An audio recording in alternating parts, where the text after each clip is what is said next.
As a literacy link to our social studies unit on Pioneers, we did a lot of work with wool this year.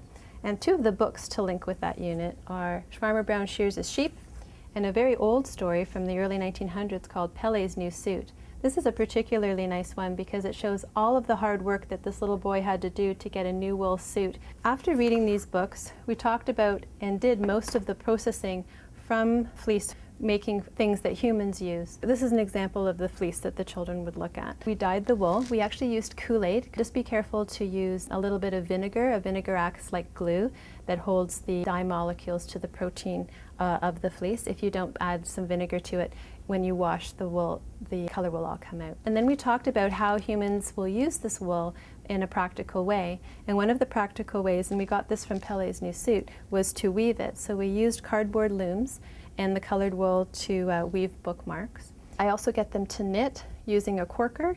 It's a 4-stitch device that you use the wool and you make this very, very long knitted cord. All the way through this whole unit, I would get the children to write a variety of stories.